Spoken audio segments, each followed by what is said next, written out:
এবার সব জল্পনা কল্পনার অবসান ঘটিয়ে অবশেষে বুবলির দ্বিতীয় সন্তানকে মেনে নিলেন শাকিব খান। দীর্ঘদিন ধরে সামাজিক যোগাযোগ মাধ্যমে এ বিষয়টি নিয়ে নানা গুঞ্জন ও আলোচনা চললেও এবার সেই সব প্রশ্নেরই যেন উত্তর মিলল।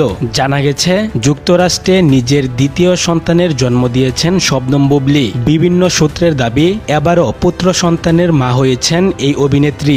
আর সেই সন্তানকে নিয়েই আনুষ্ঠানিক ঘোষণা দিতে নাকি গণমাধ্যমের সামনে হাজির হয়েছেন শাকিব খান। আরও জানা যায় বুবলির দ্বিতীয় ছেলে সন্তানের নাম রাখা হয়েছে আরিয়ান খান। ঘনিষ্ঠ সূত্রের দাবি নামটি নাকি শাকিব খানের পছন্দেই রাখা হয়েছে।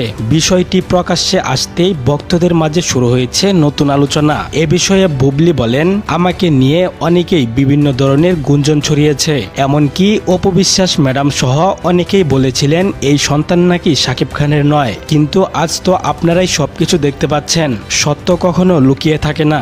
এদিকে বিষয়টি প্রকাশ্যে আসার পর সামাজিক যোগাযোগ মাধ্যমে শুরু হয়েছে তুমুল আলোচনা। কেউ কেউ শাকিব ও বুবলির নতুন অধ্যায়ের ইঙ্গিত দেখছেন, আবার কেউ অপেক্ষা করছেন তাদের আনুষ্ঠানিক বক্তব্যের জন্য।